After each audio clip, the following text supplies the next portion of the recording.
মাগুরা শহরের পার্শ্ববর্তী পারনান্দোয়ালি এলাকা থেকে নিজ নান্দোয়ালি হয়ে মাঠবাড়ি পর্যন্ত বাইপাস রাস্তাটির কাজ শুরু হয় 2020 সালে। 247 কোটি টাকা ব্যয়ে মাগুরা শ্রীপুর বাক সরলীকরণ প্রকল্পের এ কাজটি এলাকাবাসীর দীর্ঘদিনের আশা আকাঙ্ক্ষার প্রতিফলন। 5 বছরেও শেষ হয়নি প্রায় 8 কিলোমিটার বাইপাস সড়ক, নবগঙ্গা নদীতে 202 মিটার লম্বা সেতু ও 6টি কালভার্ট নির্মাণের কাজ। 2026 সাল পর্যন্ত বাড়ানো হয়েছে প্রকল্পের মেয়াদ।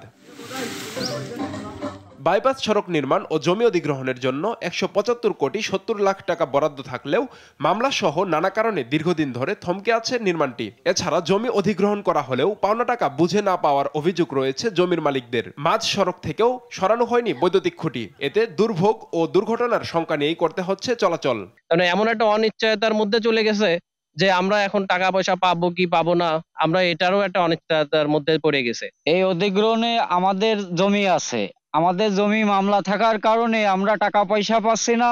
দ্রুত সরকারের এই মামলা নিষ্পত্তি করে আমাদের টাকা পয়সা দিয়ে এই জমির কাজ, এই রাস্তা এবং ব্রিজের কাজ দ্রুত সমাধান করতে হবে। ইতিমধ্যে 57 কোটি টাকার বেশি তুলে নিয়েছে ঠিকাদারি প্রতিষ্ঠান। এর মধ্যে নবগঙ্গা নদীতে নির্মিত একটি ব্রিজের নির্মাণ কাজ শেষ হলেও সংযোগ সড়ক না থাকায় তা কোনো উপকারে আসছে না এলাকাবাসীর।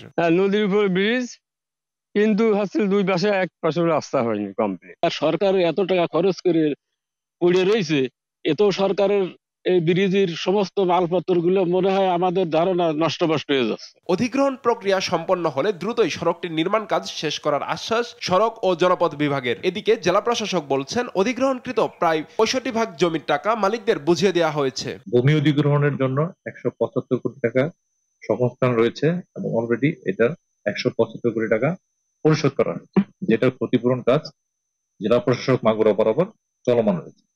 প্রথম প্যাকেজে যে অসমাপ্ত কাজ ভূমি অধিগ্রহণ শেষে আমরা ইনশাআল্লাহ সমাপ্ত করব।